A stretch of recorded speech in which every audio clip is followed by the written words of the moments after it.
Bueno, vamos a comenzar el curso con el tema 1. El tema 1 trata sobre los fundamentos de teoría de circuitos.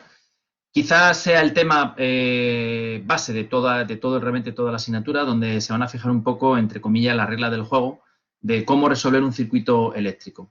De aquí a casi hasta el final de toda esta primera parte de circuitos eléctricos, el objetivo fundamental es resolver un circuito eléctrico, ¿vale? Esa es un poco, eso es lo que vamos a perseguir. Circuitos de corriente continua y circuitos de corriente alterna. En este tema, ¿qué vamos a ver? Pues vamos a ver los elementos con los que vamos a trabajar en un circuito y las leyes que rigen el funcionamiento de dichos circuitos, ¿no? Es decir, las leyes a partir de las cuales nos vamos a basar para resolver un circuito eléctrico. El índice del tema es el que tenéis en la pantalla. En primer lugar, empezaremos por lo más básico, que es definir las magnitudes eléctricas con las que vamos a trabajar.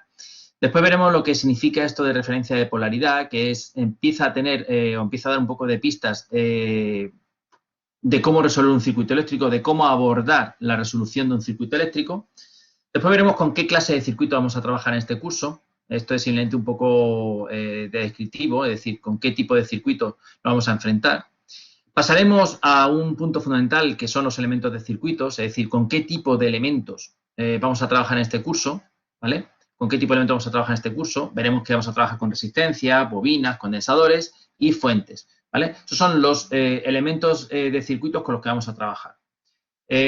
Una vez que veamos los elementos de circuito, veremos lo que significan el sentido que tienen las leyes de Kirchhoff, ¿vale? Fundamentales para la resolución de un circuito eléctrico. Las leyes de Kirchhoff son muy sencillas, es decir, vienen a responder a la siguiente pregunta: oye, ¿qué relación existe entre determinadas magnitudes de un circuito, teniendo en cuenta de que esos elementos o los elementos de un circuito están interconectados entre sí, ¿vale? Por último, nos centraremos en la asociación de elementos pasivos y en la asociación de elementos activos, es decir, generadores, ¿de acuerdo?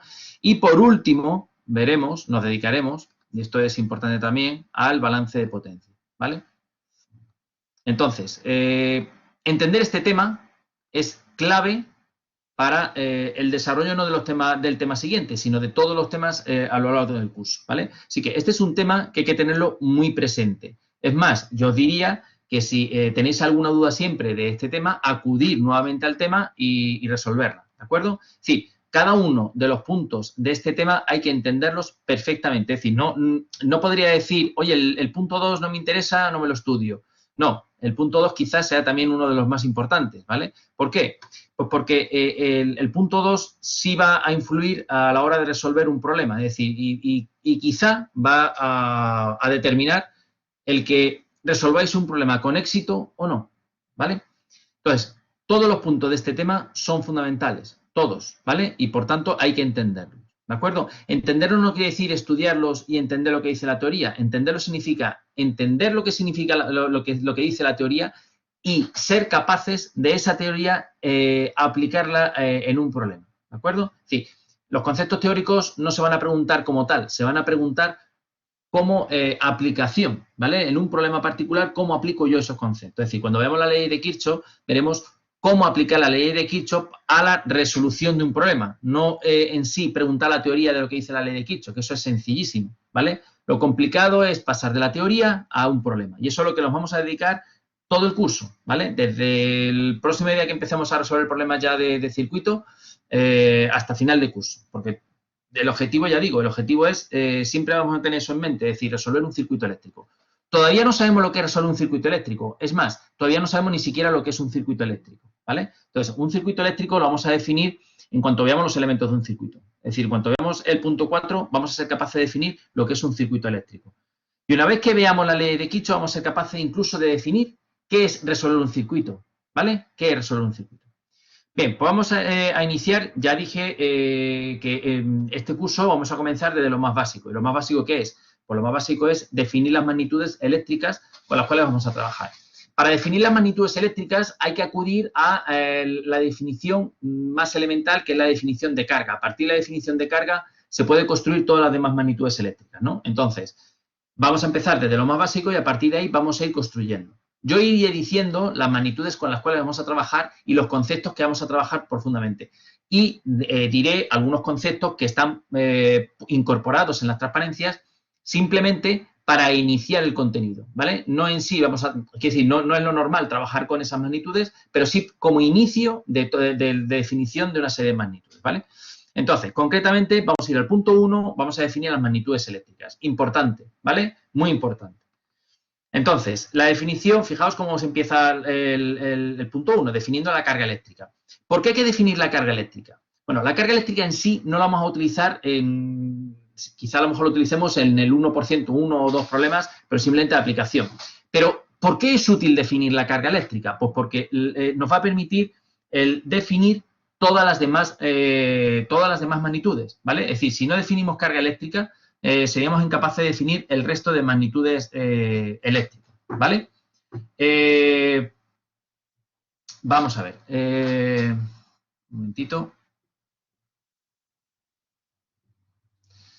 Bien, vamos a definir carga eléctrica. La carga eléctrica, esta definición está sacada del diccionario, ¿vale? De la enciclopedia. Así que simplemente, bueno, pues leerla, ¿no?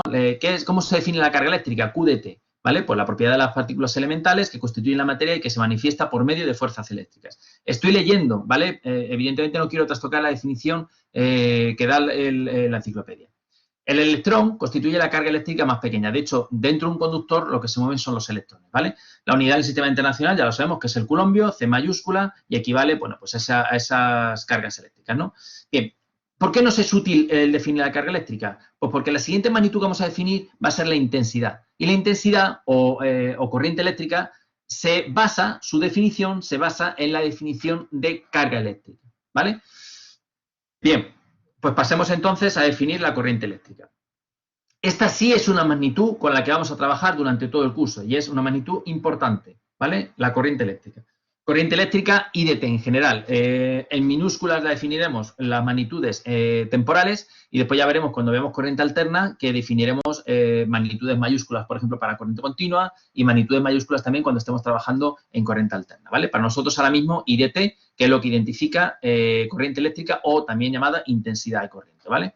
Entonces, ¿qué es la corriente eléctrica? La cantidad de carga que atraviesa una superficie de control en la unidad de tiempo. Mirad, aquí tenéis puestos dos conductores, ¿vale? Entonces, fijaos, en el conductor de arriba, las cargas positivas se mueven hacia la derecha y en el conductor de abajo las cargas negativas se mueven a la izquierda, ¿vale? Sin embargo, en la flecha roja que tenéis representada aquí, esta flecha roja, ¿qué significa esa flecha roja? Esta y esta de aquí, ¿vale? Bueno, pues esa flecha roja significa el sentido que tiene la intensidad. Sí, ya sabéis, evidentemente, que en un conductor lo que se mueven son las cargas negativas, ¿vale? No las cargas positivas, ¿vale? Lo que pasa es que en un inicio, ¿vale? Históricamente se pensaba, es decir, al inicio se pensaba que lo que se movían eran las cargas positivas y no las cargas negativas. Entonces, como se pensaba que se movían las cargas positivas, el sentido de la corriente que se le asignó fue justamente el de las cargas positivas, ¿vale? Pero, evidentemente, lo que se mueve es la carga negativa. Aún así, se siguió manteniendo como sentido de la intensidad el sentido de movimiento de las cargas positivas, ¿vale? Entonces, hemos dicho que la cantidad de carga que atraviesa una superficie de control, en realidad, fijaos, es variaciones de Q con respecto al tiempo o, en términos matemáticos estrictos, infinitesimales, derivada de Q respecto del tiempo, ¿vale? Es decir, cuánto varía la carga con el paso del tiempo, ¿de acuerdo? Unidades en el sistema internacional. Ojo, que nadie se piense que vamos a trabajar aquí ahora mismo con derivadas ni nada por el estilo, ¿vale? Insisto que esto es definición formal de la intensidad y la definición formal de la intensidad obviamente va con derivada, ¿vale? Ahora analizaremos qué significado tiene esta intensidad, etcétera, etcétera. Es decir, como cociente de delta de Q en delta de T. Para nosotros va a ser intensidad, ¿vale? Unidad en el sistema internacional, el amperio. A mayúscula, A mayúscula, ¿de acuerdo? A mayúscula, importante, ¿vale? Las unidades voy a hacer énfasis en ella porque me interesa que las pongáis bien, que las escribáis correctamente, ¿de acuerdo? A mayúscula. Evidentemente, si conocemos la intensidad por un determinado conductor, podemos calcular la carga neta total que ha circulado por el conductor hasta el instante t, simplemente pues haciendo la integral, es decir, Q de t, la integral de menos infinito hasta t, de i de tau por diferencial de tau. Aquí se coloca tau y tau para que los límites de integración, ¿vale? Los límites de integración no coincidan con la variable de integración, ¿vale? Bien, pues ya tenemos definida la corriente eléctrica o intensidad. Y si os fijáis, la hemos definido a partir de la carga, ¿vale? A partir de la carga. Obviamente, si la carga no la tuviésemos definida, pues no podríamos definir la intensidad. ¿Bien? Vale, entonces, primera magnitud importante, corriente eléctrica o intensidad, ¿vale? Esta será una de las magnitudes importantes con las que trabajaremos en el curso. Vamos a ir a la siguiente. La siguiente magnitud es el voltaje o tensión o diferencia de potencial. De todas esas maneras la vamos a llamar, ¿vale? Tensión, diferencia de potencial, voltaje. Lo normal es tensión o diferencia de potencial, ¿vale? Lo normal es que el voltaje rara vez lo utilizamos tensión y diferencia de potencial. ¿Cómo se define? Si os fijáis, seguimos la misma estructura. En la definición de la intensidad vimos la definición que tenía, ¿vale? Entonces, ¿cómo se define? Pues se define como la diferencia de potencial entre dos puntos, como la energía necesaria para trasladar la unidad de carga entre dichos puntos, ¿de acuerdo? Es decir, que la tensión formalmente se define como delta de Q, es decir, variaciones de energía con variaciones de carga, ¿vale? Delta de W dividido entre delta de Q. Esta definición es un poco más complicada de entender, pero formalmente queda así. Nosotros no vamos a entrar en la definición, ¿vale? Ni vamos a analizar la definición. Vamos a utilizar esta definición y sobre todo vamos a utilizar lo que significa la UDT para luego trabajar con ella en un circuito eléctrico, ¿de acuerdo? ¿Por qué definimos tanto la intensidad, la tensión? Claro, uno podría entrar y podría definir directamente la intensidad en la cantidad de carga por unidad de tiempo y la tensión así, ya está, directamente, ¿no? Pues porque definir otra serie de magnitudes, dos magnitudes más, ¿vale? Que van a derivar justamente de la intensidad de la tensión, ¿vale? Bien, unidades en el Sistema Internacional de la Tensión, el voltio, V mayúscula, ¿vale? Importante, voltio, V mayúscula, ¿de acuerdo? Así que hasta ahora llevamos dos magnitudes definidas fundamentales, la intensidad y la tensión. Intensidad A mayúscula y tensión V mayúscula. Bien, vamos a ir a por las dos últimas magnitudes con las que vamos a trabajar en este curso, ¿vale? Ya no son magnitudes, digamos, nuevas, sino que son derivadas de las anteriores, ¿vale? Concretamente, la potencia se define como la potencia de energía, ¿vale? Es decir, en este caso, fijaos, definimos la intensidad, definimos la tensión y ahora vamos a definir la potencia y la energía. La potencia, ¿cómo se define? Pues la cantidad de energía intercambiada en la unidad de tiempo, es decir, variaciones de energía con variaciones de tiempo, ¿de acuerdo? Si esta derivada la podemos desarrollar aplicando la regla de la cadena, es decir, como derivada de la energía la podemos poner como, digamos, esta derivada con respecto al tiempo la podemos desarrollar como derivada de la energía respecto a la carga por la derivada de la carga respecto del tiempo, nos queda, fijaos, este primer término de aquí, este de aquí, ¿vale? Y después nos quedaría este otro de aquí, que es este, ¿vale? Entonces, si recordáis, la primera, es decir, derivada de energía respecto a la carga, es lo que hemos definido como tensión y la derivada de carga respecto al tiempo es lo que hemos definido como intensidad. Es decir, que la potencia en un elemento de circuito, ¿vale?, está relacionada con la producto de la tensión por la intensidad. ¿De acuerdo? Es decir, que si queremos calcular la potencia de un elemento, ¿vale? Todavía no sabemos lo que es un elemento de circuito, pero ya os lo adelanto, un elemento de circuito es lo que se compone un circuito eléctrico, obviamente, ¿vale? Pues la potencia eléctrica está relacionada con la tensión y con la intensidad. Las unidades de la potencia en el sistema internacional ya sabéis que son los vatios, ¿vale? W mayúscula, ¿vale? Y imaginaros que tenéis la potencia en distintos instantes de tiempo y queréis calcular la energía. Bueno, pues lo único que tenéis que hacer es, fijaos, si os fijáis en esta expresión de aquí, ¿vale? La potencia es variaciones de energía respecto del tiempo. Por tanto, la energía se puede calcular como la integral por la integral de la potencia por diferencial de tau. En este caso, fijaos, nuevamente sustituimos el t por tau para que los límites de integración no coincidan con la variable de integración, ¿vale? Que en este caso es el tiempo, ¿vale? Bien, unidades en el Sistema Internacional de la Energía. Unidades en el Sistema Internacional de la Energía, pues el julio. J mayúscula, ¿de acuerdo? Sin embargo, en ingeniería eléctrica no se va a utilizar, no se suele utilizar el julio como unidad de medida, sino se suele utilizar otra unidad que quizás os sea más familiar, como el vatio hora o el kilovatio hora. Ojo, kilovatio por hora, ¿de acuerdo? Es decir, si la potencia la expresamos en kilovatios o en vatios y el tiempo lo expresamos en horas, ¿vale? Entonces nos da lugar a las unidades de medida, a la unidad, digamos, de la energía de vatio hora y kilovatio hora, ¿vale? No es kilovatio partido por hora, es kilovatio por hora, ¿vale? Fijaos que estamos multiplicando potencia por tiempo, potencia por tiempo, potencia por tiempo, ¿vale? Y eso significa energía, ¿vale? Bien, fijaos una cosa, fijaos, me voy a entretener un poco, la tensión y la intensidad la vamos a trabajar de manera intensiva durante todo el curso porque son las dos magnitudes que vamos a utilizar, aparte de la potencia de energía, ¿vale? Pero sí me quiero entretener ahora a analizar el concepto de potencia de energía. Entonces, ¿por qué me quiero entretener? Porque es muy importante no confundir ambos términos, ¿vale? El término de potencia y el término de energía, ¿vale? Es muy importante no confundirlo. Quizá sea interesante el que veamos la diferencia que existe entre uno y otro, ¿vale? Claro, a nivel teórico es muy sencillo, ¿vale? Es muy sencillo decir, no, pero es que la potencia está definida así y la energía está definida así, ¿vale? Pero a nivel práctico, vayamos a la realidad. Es decir, por ejemplo, en nuestras casas, ¿por qué pagamos? ¿Por el término de potencia o por el término de energía? Es decir, ¿por qué se paga? ¿Por potencia o por energía? ¿Qué significa potencia y qué significa energía a nivel cotidiano, a nivel de todos los días? Es decir, ¿cómo manejamos la potencia de energía? ¿Me estoy explicando? ¿Vale?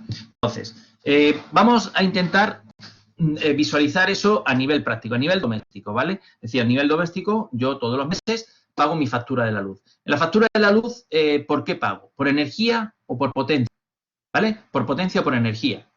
Entonces, a pesar de que sea la clase de teoría, sí quiero abrir el debate porque quiero que me digáis, ¿vale? Más o menos para saber vuestra opinión.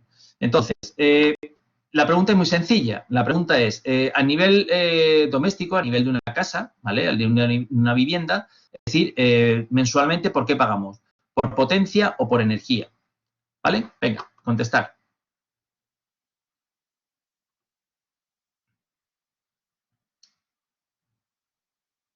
Vale, la mayor parte de los que estáis contestando potencia, ¿vale? ¿Vale? Y energía. Pocas personas han respondido a las dos. Hay una persona que sí ha respondido correctamente lo que estaba preguntando, ¿vale? Vamos, correctamente no, lo que es la realidad, ¿vale? Bueno, la realidad es que pagamos por los dos términos, ¿vale? Por término de potencia y término de energía. ¿Qué es el término de potencia? Bueno, pues el término de potencia es, digamos, la potencia que está obligada a la compañía a poner o a poner disponible, a tener disponible, digamos, a la entrada de nuestra vivienda las 24 horas del día, los 365 días al año. ¿De acuerdo? Es decir, si yo contrato, por ejemplo, 3 kilovatios o 4 kilovatios o 5 kilovatios, ¿vale? Esa es la potencia que yo le estoy obligando a la compañía a que esté disponible en mi vivienda. Potencia, ¿vale? Potencia. ¿De acuerdo? Evidentemente, cuanta más potencia yo contrate, y eso se contrata, normalmente se contrata al inicio del suministro, y después, evidentemente, se puede cambiar durante la vida del suministro, ¿vale? Entonces, cuando vais a dar de alta un suministro, os van a preguntar qué potencia queréis contratar, ¿vale? Entonces, potencia es una potencia definida. Evidentemente no puede ser fracciones que uno se le ocurran, sino son fracciones normalizadas. Van a decir, pues 4.000 y pico, 5.000 y pico, 6.000 o 7.000, lo que sea. ¿De acuerdo? Bien, por ese término de potencia, evidentemente, cuanto más elevado sea el término de potencia, sea la potencia que tenéis que habéis contratado, evidentemente os van a cobrar más cantidad de euros mensualmente. ¿Vale? Eso es obvio. Bien. ya tenéis la potencia contratada. Ahora, evidentemente, cuando empecéis a hacer uso de los distintos electrodomésticos que tenéis en casa, ¿vale? Pues evidentemente vais a consumir una cierta energía, ¿de acuerdo? La energía, fijaos, la energía es simplemente una integral, es decir, y una integral en realidad es una suma, ¿bien? Es decir, ¿una suma de qué? De P por diferencial de tau. Es decir, imaginaros, vamos a ir al caso límite en el cual entréis a la vivienda y, por ejemplo, conectéis una plancha, ¿vale? Y os pongáis a planchar. Entonces, esa plancha tendrá un consumo, por ejemplo, de 1000 vatios o de 2000 vatios. Bueno, pues esos 2000 vatios, ¿vale? Sumado por todo el tiempo que estáis planchando, daría lugar a una determinada energía, ¿de acuerdo? Y esa energía también la tenéis que pagar. Y la pagáis en función de qué? Del precio que exista por kilovatio hora, ¿vale? De los euros por kilovatio hora, ¿vale? Mientras que el término de potencia es un término fijo, es decir, consumáis o no consumáis, es un término que vais a tener que pagar todos los meses, el término de energía obviamente dependerá del consumo que tengáis, ¿vale? Mensual. ¿Aclarado esto? ¿Ha quedado alguna duda? ¿Ha quedado alguna duda? Vale, no ha quedado ninguna, ¿no? Perfecto. Entonces, fijaos, es algo así, similar. Vamos a hacer el símil de un coche, velocidad y espacio recorrido, ¿vale? Imaginaos que vais con un coche, ¿vale? Y vais a una determinada velocidad. Imaginaos que vais a 100 kilómetros hora, ¿de acuerdo? Esos 100 kilómetros hora, ¿qué es? ¿Potencia o energía? ¿A qué equivaldría? ¿A la potencia o energía? Voy con un coche y voy circulando a 100 kilómetros hora. Pum, pum, pum, pum. ¿A qué equivale? Equivaldría a la potencia, ¿vale? A la potencia. ¿Estamos de acuerdo? Vale, y ahora, si yo digo que estoy circulando una hora, ¿vale? ¿Qué espacio he recorrido? Si voy a 100 kilómetros hora y he circulado durante una hora, ¿he recorrido cuántos kilómetros? 100 kilómetros. Es decir, esos 100 kilómetros equivaldría a ¿qué? A la energía, ¿vale? Entonces, concluyendo, la potencia es un término instantáneo. Ahora que estoy haciendo, ahora que estoy haciendo, ahora que estoy haciendo. Mientras que la energía es historia, ¿vale? ¿Qué hice? ¿Qué hice? ¿Qué hice? ¿Vale? ¿Qué hice? Es decir, esa potencia por el delta de t, potencia por el delta de t, potencia por el delta de t y potencia por el delta de t. ¿Vale? ¿Estamos de acuerdo con eso? ¿Hay alguien que tenga alguna duda en esto? ¿Ha quedado claro la diferencia entre potencia y energía? Es importante, ¿vale? Importante en el que, y digamos, la importancia, ¿por qué la tiene la potencia y energía? Pues muy sencilla, pues porque los términos de potencia y los términos de energía, evidentemente, si vais a terminar, por ejemplo, en cualquier compañía eléctrica o incluso en centrales de generación y demás, la potencia y energía está estrechamente relacionada con el dinero, ¿vale? Con los euros, ¿de acuerdo? Entonces, equivocarse, por ejemplo, en términos de potencia, en términos de energía, es equivocarse directamente en términos de dinero, ¿vale? Entonces, puede ser, o si os habéis equivocado a favor de la empresa, pues perfecto, pero si os habéis equivocado en contra, estáis perdiendo dinero, ¿vale? Sí, ni a favor ni en contra, hay que hacer las cosas en condiciones. Bien, vale, entonces, vamos a ir, la potencia, eso es, vamos, la potencia hace referencia a lo que estoy haciendo ahora mismo. Vamos a ver, lo que estoy haciendo ahora mismo, ¿qué potencia estoy consumiendo ahora mismo? ¿Vale? Mientras que la energía es, dime la potencia que estás consumiendo ahora mismo por delta de t, esa potencia por delta de t, esa potencia por delta de t, ¿de acuerdo? Es decir, estás sumando. Es decir, fíjate que realmente la energía es una suma, es decir, una integral en definitiva es una suma infinita, ¿vale? Pero si esto lo quitáis el símbolo integral y ponéis un sumatorio, en realidad es el sumatorio de p tau por delta de tau, ¿vale? Es decir, me fijo en un intervalo y digo, mira, en ese intervalo la potencia ha sido tanto, ¿vale? ¿De acuerdo? Entonces, multiplico la potencia que ha sido tanto por el tiempo, ¿vale? Si estoy calculando la energía en vatios hora o en kilovatios hora, pues utilizaré la potencia definida en vatios y el tiempo en horas. O la potencia definido en kilovatios y el tiempo en horas, ¿vale?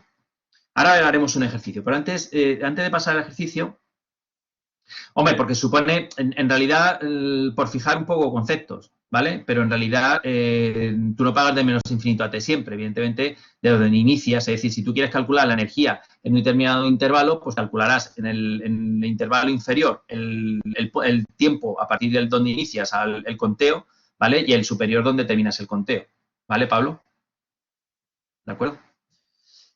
Bien, vamos a ir a bajar más a la realidad. Y ahora quiero que me digáis, cuando yo contrato una determinada potencia, la compañía, ¿cómo controla de que yo no me estoy pasando de esa determinada potencia? O sea, voy a hacerlo más sencillo. Imaginaros que yo voy a contratar 4 kilovatios, ¿de acuerdo? La compañía, ¿cómo me controla a mí de que yo en mi casa no empiezo a conectar más electrodomésticos y me pase de los 4 kilovatios, ¿vale? Entonces, ¿cómo se controla eso? Vale, con un limitador. Más respuestas. Sí, se corta automáticamente, pero ¿quién lo corta, Javier? Rocío dice un limitador. Vale. Salta al automático. Más. No os preocupéis que ahora os voy a poner imágenes.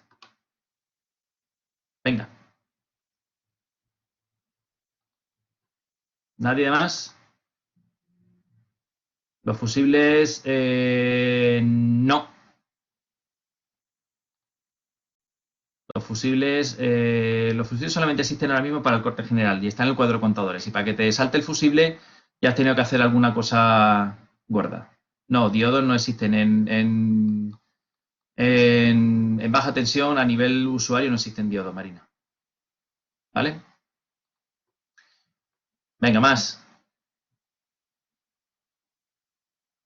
Vale, pero Rocío, ahora se hace automáticamente con qué. Ahora veremos con qué se hace. Vale, el ICP, perfecto. ¿Vale? No, el diferencial no salta, Ignacio. ¿Vale? El diferencial está para otras cosas, no está para eso. ¿Vale? Venga, más. No pasa nada, si no pasa nada por equivocaros, ¿eh? Venga, vamos a poner imágenes. Venga, vamos a empezar con esta, ¿vale? Esto es una factura, la he bajado de internet, ¿eh? Es decir, no es de nadie, en concreto además está todo tachado, ¿vale? Entonces, fijaos, lo que yo decía, entiendo que lo veis bien, ¿no? ¿Veis bien la factura? La podéis coger en vuestra casa, ¿vale? Estáis con Endesa o con la compañía que queráis. Vale, quiero que os fijéis en dos cosas. Hemos dicho que pagamos por potencia. Aquí tenéis. Por potencia contratada, tantos euros. Y hemos dicho también que pagamos por energía consumida. Por energía consumida. ¿Vale? Y aparte también pagamos por alquilar los equipos a la compañía suministradora. Y aparte, también hay un término que es el impuesto de electricidad por el tema de moratorias de centrales, etcétera, etcétera, que no vamos a entrar al caso. Más luego, evidentemente, el IVA. ¿De acuerdo? Entonces, aquí tenéis todos los conceptos de la factura, ¿vale? Yo os invito a que cojáis la factura de vuestra casa y lo veáis, ¿de acuerdo? ¿Entendido esto? ¿Hay alguna duda? ¿Hay alguna duda? ¿Se ve la factura? ¿Se ven los términos? Vale, perfecto. Bien, vamos a más. Vale, esto está sacado de internet, ¿eh? Vale, esto es básicamente lo que tenéis vosotros en vuestra casa, ¿vale? Lo que tenéis vosotros y tengo yo, ¿vale? No es exactamente eso, porque ahora digamos, estaría con el reglamento antiguo, pero bueno, básicamente es eso. Entonces, fijaos, aquí tenéis un interruptor, otro interruptor, otro interruptor y otro interruptor. Esto no se ve claramente si es bipolar o unipolar. Me da la sensación de que este es unipolar y estos son bipolares. Este es bipolar y es que no lo veo bien, no se ve bien. ¿Vale? Yo intuyo que son todo... Mira, esto es bipolar, bipolar y bipolar, ¿vale? Entonces, fijaos, fijaos una cosa. Sí, es bipolar. Es bipolar porque tiene... Este es bipolar. Esto sería un interruptor. Este es uno. Este es otro. Este es otro. Este que veis aquí es otro, ¿vale? Este que veis aquí es otro. Y esto que veis aquí, lo voy a poner en azul, es otra historia que ahora la definiré, ¿vale? Entonces, básicamente eso es lo que tenéis en vuestra casa. Entonces, fijaos, vamos a ir de derecha a izquierda. De derecha a izquierda tenéis un interruptor general, es decir, si cortáis este, se corta todo, ¿vale? Después tenéis el interruptor diferencial. El interruptor diferencial es fácil diferenciarlo. ¿Por qué se diferencia? Porque tiene un botón de test, ¿vale? Este botón de test es simplemente para comprobar que realmente funciona correctamente, ¿vale? Entonces, el diferencial es fácil de reconocer. Después tenéis una serie de interruptores magnetotérmicos. Cada uno de estos interruptores magnetotérmicos alimenta pues a un determinado circuito de la vivienda, ¿ven? O bien enchufes, en este caso lavadora, lavavajillas y a la cocina, ¿vale? ¿Estamos de acuerdo? Se ve, ¿no? Bien, esto que tenéis aquí en verde es control de sobretensiones, ¿vale? Esto si hay una sobretensión, pues directamente hace disparar o directamente salta digamos, aísla la instalación, ¿vale? Bien, ese es uno. Vamos a ir a otro. Este se ve, ¿no? ¿Hay alguna duda de esto? ¿Os suena, no? ¿Sí? ¿Os suena? Vale. Vamos a ir a este. Vamos a ir a este. Este de aquí. Mirad. Este es esencialmente parecido al anterior, pero hay algo que lo diferencia. ¿Alguien me puede decir el qué?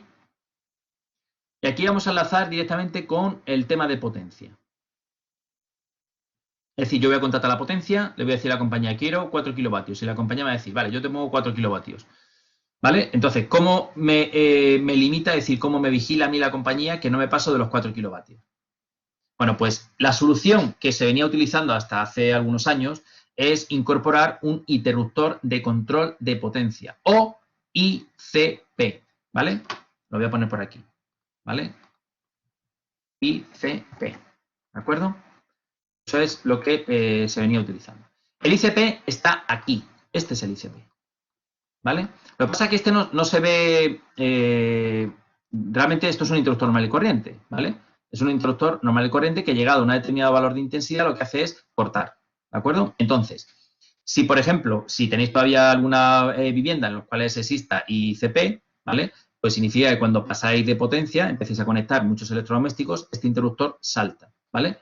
Entonces, el que el interruptor este salte no quiere decir que tengáis un defecto en la instalación, significa que os habéis pasado de potencia, ¿vale? Recordad que la potencia es un término instantáneo, lo que está pasando ahora mismo. Si yo empiezo a conectar electrodomésticos, pum, pum, pum, pum, pum, ¿vale? Llega un momento en el cual que la potencia que yo tenga conectada sea superior a la potencia que tengo contratada. Entonces, este interruptor, ¿vale? Salta, ¿de acuerdo? A la derecha tenéis exactamente los mismos interruptores que teníais en la anterior imagen. Fijaos, el interruptor general, el diferencial y luego ya una serie de magnetotérmicos de las distintas salidas. ¿De acuerdo? Vale. Más. ¿Está claro, no? ¿Se ve perfectamente ¿Se ve alguna duda respecto a este esquema? ¿Respecto a esta imagen? ¿Hay alguna duda? No, ¿no? Vale. Vale, esto es otro, fijaos, y aquí sí quiero recalcarlo, esta es la misma, ¿vale? Es decir, toda la parte de interruptores, ¿vale? Este y este sería el ICP. El ICP lo podéis diferenciar muy bien en un cuadro eléctrico porque por aquí no se aprecia muy bien, pero yo creo que a ver, aquí no se aprecia, pero aquí le suelen poner un precinto de plomo, ¿de acuerdo? Aquí suele aparecer un precinto de plomo de manera que nadie pueda manipular esta tapa ni pueda bypassear este interruptor, ¿vale? Obviamente, si se bypassea este interruptor, evidentemente el interruptor de potencia no tiene sentido. Entonces ya casi que si tendríamos potencia, bueno, hasta que lo que soportase la instalación, ¿de acuerdo? ¿Vale? Entonces suele venir con un precinto, ¿de acuerdo? Vale. Entonces, seguimos. Estamos hablando de... a ver, un momentito que vea una cosa. Vale. ¿Quién controla la potencia? Lo hemos dicho, ¿no? Ahora, ¿cómo medimos la energía? ¿Quién mide la energía? Pues la potencia ya sabemos cómo la controlan. La controlan, este es un mecanismo de control de potencia, ¿vale? Ahora vamos a ver otro mecanismo de control de potencia, que es el que se utiliza ahora mismo ya en la actualidad, ¿vale? Pero este ha sido un mecanismo de control de potencia hasta hace algunos años, ¿de acuerdo? El ICP. Bien, ahora pregunto, ¿quién controla la energía? Es decir, la compañía, ¿cómo mide la energía? ¿Con qué se mide la energía? La energía, fijaos que es un sumatorio, es decir, tiene que ser algo que sea capaz de sumar, ¿vale? Entonces, ¿con qué se mide la energía? Con el contador, ¿de acuerdo? Entonces, fijaos. Y esta imagen la quiero poner porque esto es el antes. Probablemente hay algún sitio donde todavía se sigue utilizando este tipo de contador, ¿vale?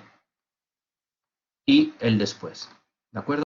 Entonces, hasta hace bien poco, estos son los contadores que se instalaban, ya no se instalan estos contadores, sino que se instalan estos, que son los contadores inteligentes, ¿vale? ¿De acuerdo? Los digitales. Entonces, fijaos, ¿por qué digo que el ICP era una de las formas de control de potencia? Pues porque ahora con el contador inteligente también permite controlar la potencia, De manera que ahora podemos ir a un cuadro eléctrico de cualquier vivienda nueva, ¿vale? Y no veamos el ICP. Realmente no existe ICP, ¿vale? Porque el control de potencia no se realiza a través de ese interruptor, se realiza a través del contador inteligente, es decir, a través de este cacharrito de aquí, ¿de acuerdo?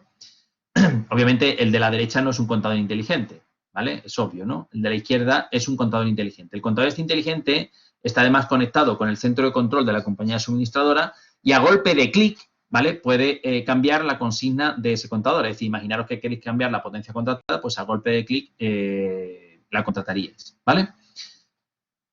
Bueno, aquí lo tenéis. Bueno, este sería un cuadro típico, un cuadro de contadores, ¿de acuerdo? Es decir, la centralización de contadores, en este caso un bloque de viviendas, pues estaría así, ¿vale? Un panel donde se van conectando todos los contadores. Bien. En el caso importante, en el caso, por ejemplo, que tengáis un ICP, ¿vale? Claro, si evidentemente si conectáis más cosas de la cuenta, pues saltaría este interruptor. ¿Cuál sería la forma de proceder? Pues a partir de ese momento desenchufar alguno de los electrodomésticos que tenéis conectado, obviamente, y rearmar el interruptor, ¿vale? Y la instalación volvería a su funcionamiento. ¿Qué ocurre si, por ejemplo, en este caso, por ejemplo, que no tenéis ICP, en este caso no hay ICP, ¿vale? En este caso hay un interruptor general, diferencial y todo el resto, ¿vale? Entonces, en este caso, imaginaros que salta,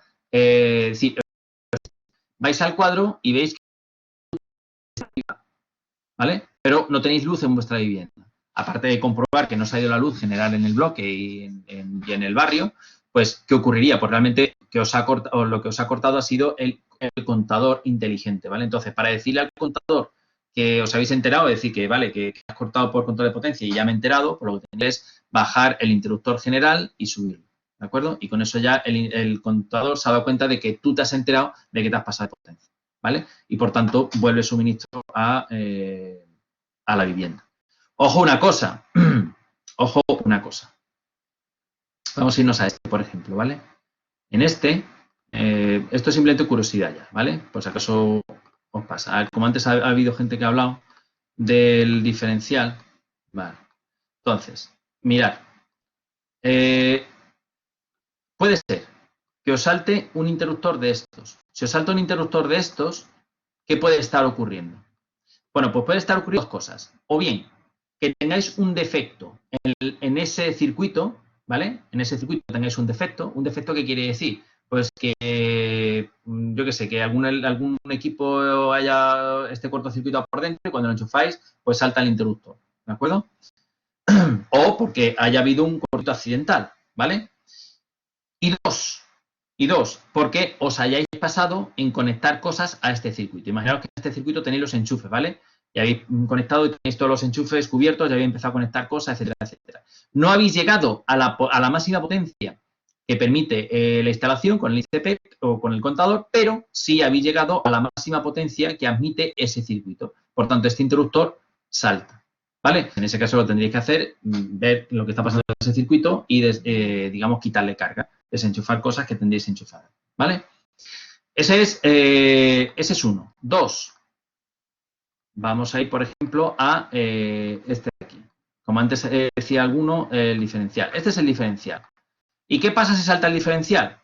Pues el diferencial es más complicado detectar la avería, porque el diferencial salta porque hay una derivación. Entonces, una derivación significa que hay algún contacto de algún elemento activo del circuito con tierra, de manera que hay una circulación de intensidad que se deriva por tierra, es decir, que no retorna por el circuito como tiene que retornar, ¿vale? Entonces, el detectar un fallo por salto diferencial es complicado en la mayoría de las veces, ¿vale?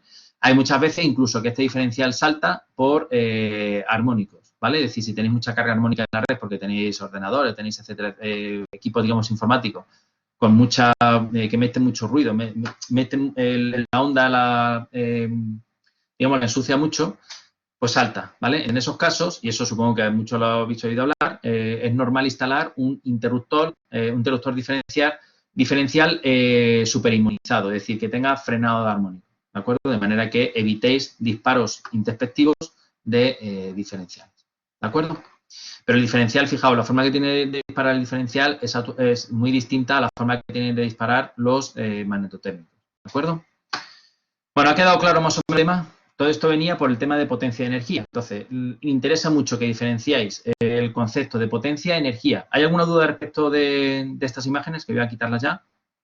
¿Hay alguna duda? ¿No? Vale.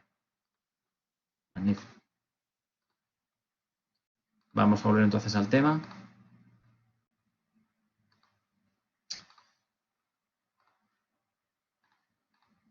Vamos al tema. Entonces, insisto, lo que me interesa mucho es que diferenciéis, que tengáis perfectamente claro la diferencia entre potencia y energía. Que potencia es una cosa que está pasando ahora mismo, mientras que la energía es un sumatorio, ¿vale? Del término de potencia por los deltas de t, ¿vale? ¿Está claro? ¿Y por qué pagamos? Pagamos por el término de potencia una cantidad fija y pagamos por energía lo que consumamos, ¿de acuerdo? Y eso se ve reflejado en la factura y también el cómo nos limitan la potencia que yo tengo contratada, ¿vale? Cómo nos limitan el término de potencia y con qué medimos el término de energía, ¿de acuerdo? ¿Hay alguna duda respecto a estos dos términos? Estos dos términos lo vamos a utilizar en el circuito, ¿vale? En el circuito vamos a hacer balance de potencia, ¿de acuerdo? Entonces, pues bueno, cada uno de estos términos de potencia en cada elemento del circuito lo vamos a calcular, ¿vale? ¿Hay alguna duda hasta aquí? ¿Hay alguna duda? ¿No hay ninguna? Vale, magnífico. Vale, pues vamos a continuar. Entonces, ya que tenemos claro ahora cuál es la diferencia entre potencia y energía, lo que vamos a hacer es intentar hacer estos dos ejercicios, ¿de acuerdo? Estos dos ejercicios vamos a intentar utilizar el folio, ¿de acuerdo? Así que voy a pasar a la cámara, digamos,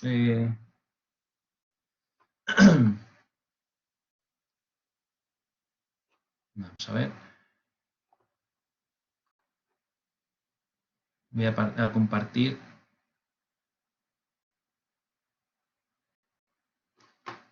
Un momentito.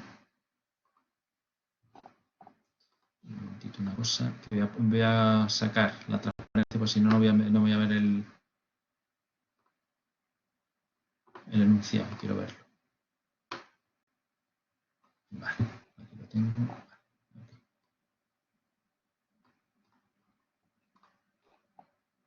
Vale. Vamos ahora a compartir la cámara. Vale, entiendo que todo el mundo vea el papel y la pluma. Perfecto. Vale, pues vamos al primer ejercicio. El primer ejercicio. Vale. El primer ejercicio. Lo que pasa es que no se puede poner las dos cosas. Bueno, no pasa nada. Vamos a compartir nuevamente esto. Y vamos a leerlo y ahora haremos el ejercicio, ¿vale? Bueno, el primer ejercicio dice, voy a copiar en el papel, ya lo vais a ver, ¿vale? El primer ejercicio dice que calculamos el tiempo que tarda un circuito de 2000 vatios, ¿vale? 2000 vatios en consumir, ¿vale? La potencia, evidentemente, son 2000 vatios y el tiempo que tarda en consumir una energía de 16 kilovatios hora, ¿de acuerdo? Vale, pues entonces vamos a pasar ahora a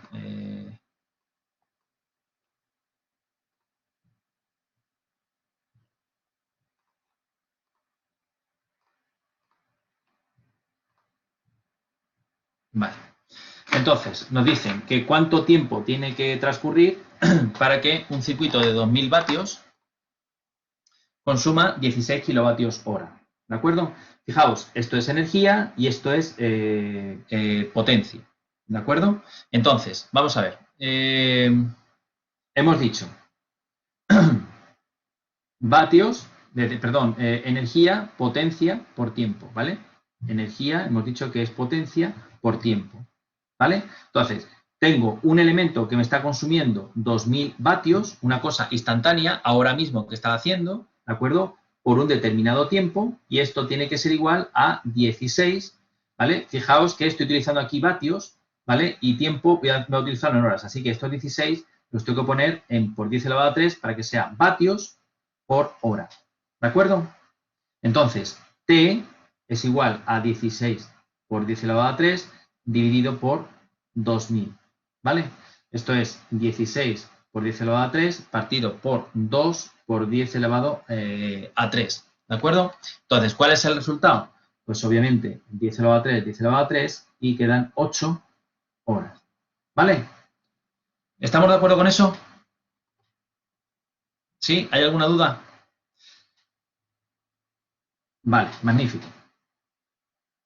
Esto es así de sencillo, ¿vale? Esto es así de sencillo. De hecho, cuando consultéis los problemas, la colección de problemas, veréis que hay hay un ejercicio que hace referencia a este tipo. No es exactamente el mismo ejercicio, pero es primo hermano de este, ¿vale? Bien, vamos a ir al siguiente. Vamos a leer el siguiente. El siguiente es un pelín más interesante. Siguiente dice que una máquina de tren tiene una potencia nominal de 500 kilovatios. Una máquina de tren tiene una potencia nominal de 500 kilovatios, ¿vale? Y ahora nos dice que en un trayecto de una hora, ¿vale? Durante una hora, el tren ha circulado al 50% de su potencia nominal, ¿de acuerdo? 50% de su potencia nominal.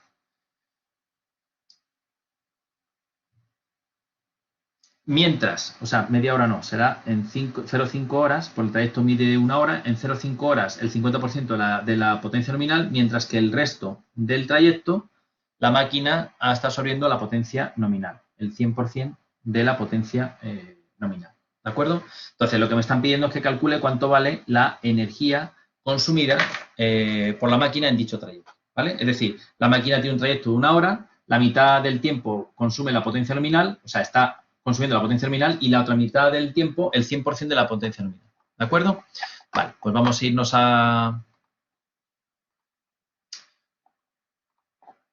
Vamos a ir a compartir.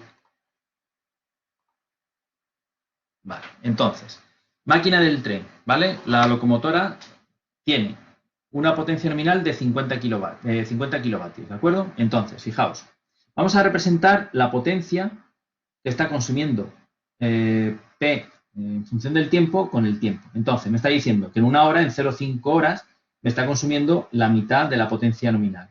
Mientras que en otras 0,5 horas, esto es 0,5 horas y esto es una hora. ¿De acuerdo? Esto es 0,5 P sub n y esto es 1 P sub n. ¿De acuerdo?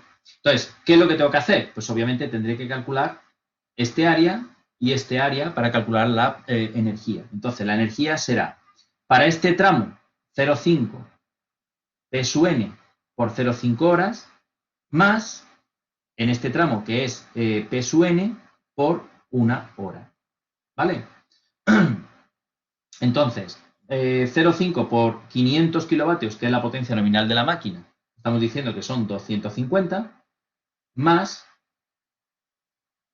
No, perdón, 250 no.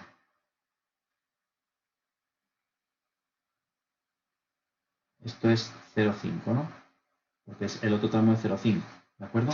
Entonces, será 0,5 P sub n. 0,5 P sub n son 250 por 0,5 más P sub n son 500 por 0,5 horas. ¿De acuerdo? Entonces, ¿cuánto queda esto? 0,5 por 250 es 125 y 0,5 por 500 son 250. Es decir, esto queda 375. La potencia son kilovatios hora. ¿Vale?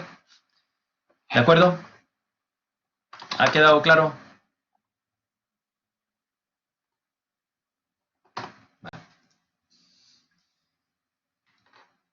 Si avanzáis un poco, podemos incluso buscar en la colección de exámenes dónde está la cuestión a la que hago referencia y así la hacemos, ¿vale? Y así dejamos este tema.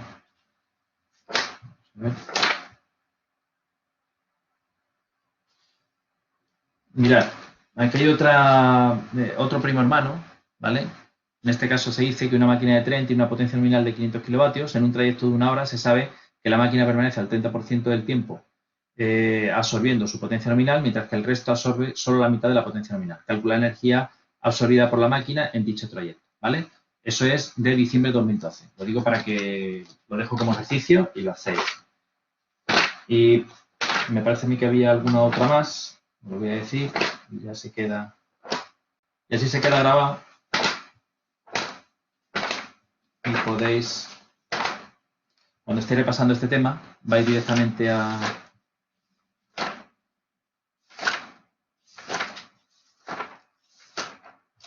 Vamos a ver. Mira, otra importante. Mira.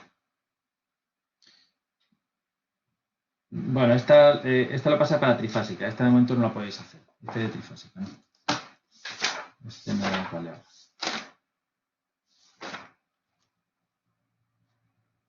Este es trifásica. Vale. Mirad, este es. Este es de septiembre. Mirad, septiembre de 2019. ¿De acuerdo? Entonces dice, fijaos lo que dice el enunciado, ¿vale? Que es interesante. Dice, una plancha tiene una potencia nominal de 2.400 vatios. Determinar el coste de planchar 10 camisas, sabiendo que se tarda 1 minuto en planchar cada camisa. ¿Vale? Entonces, cada camisa tardamos 1 minuto, ¿vale? 1 minuto funcionando a 2.400. Son 10, pues serán 10 por 2.400 por 1 minuto. Y ese minuto hay que convertirlo ahora a hora, ¿de acuerdo? Ese minuto habrá que convertirlo a hora. ¿Bien? ¿De acuerdo?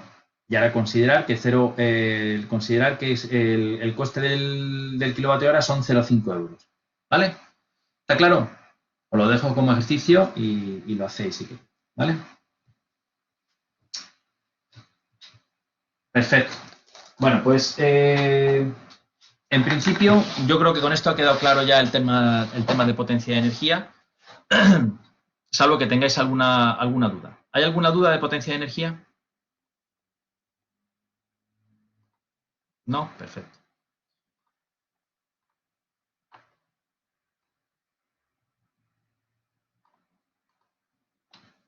Vale, pues vamos a continuar con el tema.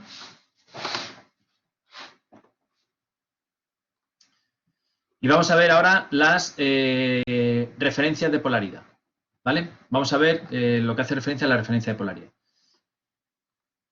Bien, ¿qué es esto de la referencia de polaridad? Bueno, pues la referencia de polaridad es simplemente los sentidos que asignamos a las tensiones, a la tensión y a la intensidad en cualquier elemento de circuito, ¿vale?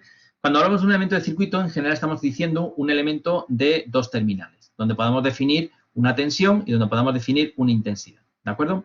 ¿Para qué nos sirven la referencia de polaridad? Pues para facilitar o para poder plantear luego todas las ecuaciones de definición, incluso las leyes de Kirchhoff que vamos a definir con posterioridad, ¿vale? Es decir, si no definimos una referencia de polaridad, en realidad no tiene sentido plantear ni siquiera la ecuación de definición de los elementos, ni siquiera las leyes de Kirchhoff, ¿vale? Entonces, caben 2 posibilidades. Pensar ahora mismo que esto es un elemento de 2 terminales, ¿vale? Un elemento de circuito de 2 terminales, aquí lo tenéis, este es el mismo y este es el mismo, ¿de acuerdo? Entonces, bien, el primer paso es, en este elemento de 2 terminales yo tengo que definir una tensión y una intensidad, ¿de acuerdo? La tensión y la intensidad, fijaos, la tensión la defino de más a menos. Eso significa que la tensión para nosotros va a caer de más a menos. Imaginar que este más y menos en realidad es una flechita, ¿de acuerdo? ¿De acuerdo? Vale. Y he definido este sentido de la intensidad. Vale. Este es el mismo elemento de 2 terminales donde he definido un más y donde he definido un menos. Y por tanto la tensión cae de positivo a negativo. ¿Vale? Y fijaos la intensidad, con qué sentido le he puesto yo el recorrido. ¿Bien? Bueno, pues si yo fijo, es decir, si la tensión y la intensidad, si la tensión y la intensidad caen en el mismo sentido, ¿vale? Están en el mismo sentido, todo el mundo ve que esto y esto va en el mismo sentido, significa que estoy utilizando referencias pasivas. Esto y la intensidad viene por aquí, mismo sentido, referencias pasivas, ¿de acuerdo? ¿Está claro? Hay otra forma de verlo. Si definido el sentido positivo de la tensión, que es este, si la intensidad entra por el terminal positivo, entonces son referencias pasivas. A mí me gusta verlo como tensión-intensidad, mismo sentido. ¿De acuerdo? Es decir, a mí me gusta verlo así. Que la tensión definida por esta flecha y la intensidad estén en el mismo sentido. ¿Vale? Bueno, pues siempre que la tensión e intensidad estén definidas en el mismo sentido, significa que estamos trabajando con referencias pasivas. ¿De acuerdo? En este caso es lo mismo. Lo que pasa es que en este caso he cogido la intensidad saliendo y la tensión de abajo arriba. ¿Vale? Todo el mundo ve que la intensidad que circula por aquí y esta tensión y esta intensidad van en el mismo sentido. Por tanto, siguen siendo las dos referencias pasivas. ¿Vale? Para yo definir una referencia necesito las dos cosas. Es decir, con la tensión solo no tengo referencia. Tengo referencias pasivas o la siguiente que vamos a ver, tengo referencias siempre que tenga las dos magnitudes definidas, las referencias. ¿Vale? ¿Y por qué esto es importante? Pues porque todas las leyes que vamos a ver, o todas las relaciones de tensión e intensidad que vamos a ver posteriormente, van a estar ancladas a unos criterios de referencia de polaridad. ¿Vale? ¿Está claro? Con que, bueno, evidentemente, si hay referencias pasivas es porque hay referencias activas. Referencias activas es cuando la tensión y la intensidad van en sentido contrario. Fijaos, aquí la tensión va de derecha a izquierda y aquí la intensidad va de izquierda a derecha. Lo mismo que aquí y aquí, ¿vale? Esto se denomina referencias activas, ¿vale? ¿Cuáles son las referencias con las que vamos a trabajar nosotros? El 99% de las veces vamos a utilizar referencias pasivas para todos los elementos, ¿vale? Sin distinción, para todos los elementos. ¿Está claro? Siempre, siempre, siempre intentaré utilizar referencias pasivas. ¿De acuerdo? Eso no significa que no se puedan utilizar las referencias activas. No, lo que significa es que utilizando siempre referencias pasivas, la probabilidad de cometer error en la resolución de un problema disminuye. ¿Vale? Y no solamente a la hora de resolver un problema de calcular la tensión e intensidad, sino a la hora de calcular los términos de potencia. ¿De acuerdo? Porque si yo utilizo referencias pasivas, ¿vale? Si yo utilizo este tipo de referencia, la referencia pasiva, ¿vale? Cuando yo calculo el término de potencia como producto de U por I, si ese producto U por I me sale mayor que 0, significa que el elemento absorbe potencia. Y si me sale menor que 0, significa que ese elemento cede potencia. ¿De acuerdo? Si yo utilizara referencias activas, significaría todo lo contrario. Es decir, si el producto es mayor que 0, cede potencia, y si el producto es menor que 0, absorbe potencia. Ojo, el que yo cambie la referencia de polaridad no significa que esté cambiando lo que hace el elemento. Es decir, si el elemento está absorbiendo potencia independientemente de que utilice referencias pasivas o referencias activas. ¿Vale? Ya se encargarán los signos de ubicarlo en el sitio correspondiente. Es decir, que si este elemento está absorbiendo potencia, si yo utilizo estas referencias pasivas, esto va a salir mayor que 0. ¿Vale? Si este elemento está absorbiendo potencia, este producto me va a salir menor que 0. ¿Está claro? ¿Vale? Entonces, para evitar esa ambigüedad de criterio de referencia, mi recomendación es que utilicemos siempre referencias pasivas, ¿vale? Tensión, intensidad, mismo sentido. Ojo con una cosa, este punto es muy importante, ¿vale? Es muy importante. Entenderlo es fácil, ¿vale? Tensión, intensidad, mismo sentido. La historia es luego aplicarlo en un problema, ¿vale? Los circuitos eléctricos tienen el inconveniente, bueno, casi como todos los problemas de ingeniería, en que el circuito va a venir en blanco. Entonces, nosotros vamos a tener que encargarnos de poner las referencias a ciertas magnitudes, ¿no? Entonces, el poner esas referencias a las magnitudes, en la mayoría de las ocasiones, es lo que realmente cuesta trabajo, ¿vale? Cuesta trabajo, ¿vale? Entonces, repito, siempre en la medida de lo posible vamos a utilizar siempre referencias pasivas, es decir, tensión, intensidad, mismo sentido. Tensión, intensidad, mismo sentido. ¿De acuerdo?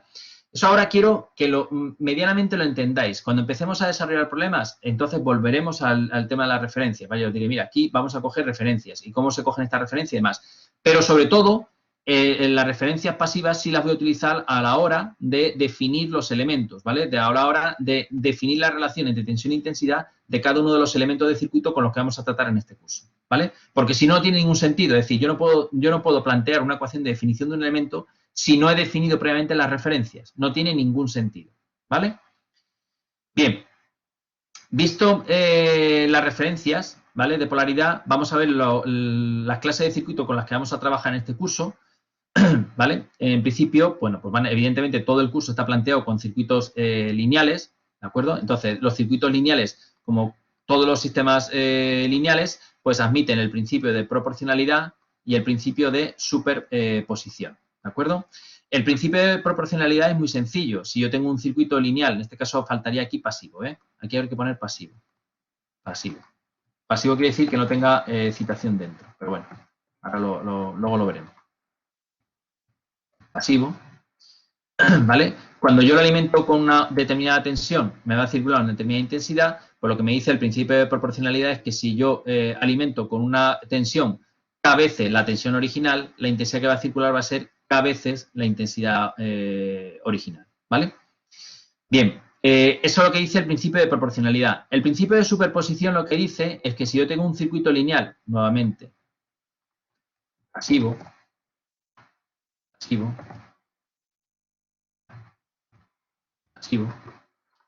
¿vale? Lo que quiere decir, lo que significa es que si yo ese circuito lo alimento con una determinada tensión U1, me va a circular una determinada intensidad I1. Si lo alimento con una determinada tensión U2, me va a circular una determinada intensidad I2. La cuestión es, ¿y si alimento con una tensión U1 más U2? Bueno, pues lo que me dice el principio de superposición es que si yo alimento con una tensión U1 más U2, la intensidad que va a circular es I1 más I2. ¿De acuerdo?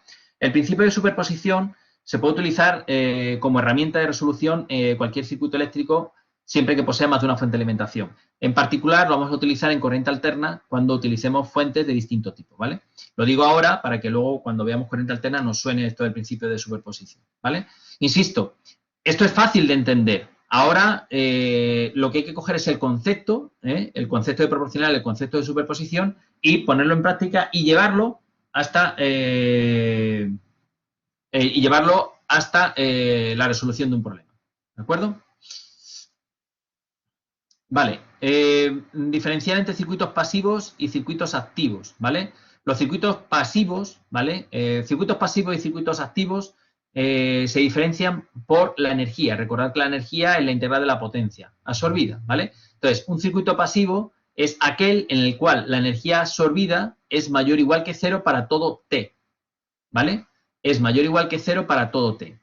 Mientras que circuitos activos es un circuito en el cual existe un T sub 0 para el cual la energía absorbida es menor que cero.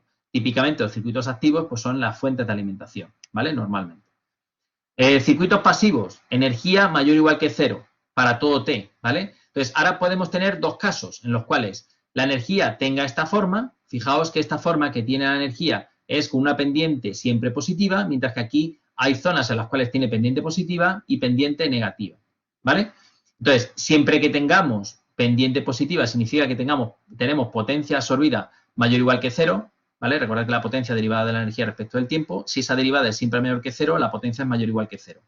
¿Qué elemento tiene una potencia absorbida mayor o igual que cero siempre para todo T? Pues son los elementos disipativos. Lo que después vamos a llamar resistencias. Elementos resistivos son elementos disipativos, ¿vale? Y si, aun siendo la energía almacenada mayor o igual que cero, existen momentos en los cuales esa derivada es mayor que cero y esa derivada es menor que cero, ¿vale? En los que la derivada puede ser mayor que cero y momentos en los cuales la derivada es menor que cero, entonces significa que ese elemento es almacenador de energía. ¿Qué significa almacenador de energía? Pues que en cierto momento el elemento se encuentra dando potencia y en otro momento se encuentra absorbiendo potencia. Pero el cómputo total de la energía es siempre mayor o igual que cero, ¿vale? Es decir, un condensador, una bobina, que son los típicos elementos almacenadores de energía, no puede dar más energía de la que almacena, ¿vale? Eso significa que la energía absorbida es siempre mayor o igual que cero, ¿de acuerdo? Vale, pues esto es una forma de catalogar, cuando veamos ya los elementos de circuito, pues los catalogaremos como disipativos almacenadores o como circuitos activos, ¿vale? Y fijaos que la definición viene, o la clasificación viene a partir de la energía. Bien, y por último, todos los circuitos que vamos a trabajar en este curso son circuitos invariantes en el tiempo, y ese tipo de circuitos están caracterizados por ecuaciones algebraicas o integro diferenciales de coeficientes constantes. Es decir, son las ecuaciones típicas con las que se trabajan en matemáticas, es decir, ecuaciones algebraicas puras o ecuaciones integrales o diferenciales, en este caso, de coeficientes constantes, ¿vale? Son circuitos invariantes en el tiempo. Y por otro lado, otra clasificación es según el tipo de excitación. Y ya hemos dicho que en este caso vamos a trabajar con circuitos de corriente continua, ¿vale? Y circuitos de corriente alterna sinusoidal. Y en particular nos vamos a centrar en dos tipos de circuitos, los circuitos monofásicos y los circuitos trifásicos, ¿vale? Básicamente, esta va a ser la clasificación de circuitos que vamos a ver, ¿de acuerdo? En este primer tema, repito, es donde vamos a fijar un poco las leyes de funcionamiento de los circuitos y las relaciones que existen, los elementos que hay, etcétera, etcétera. Y después ya particularizaremos para el caso de circuitos de corriente continua, una determinada tipo de excitación y circuitos de corriente alterna, ¿vale? Y dentro de los circuitos de corriente alterna, pues veremos los circuitos monofásicos y los circuitos trifásicos, ¿vale? Esto sería un poco todas las clases de circuitos con los que vamos a enfrentarnos en este curso. Bien,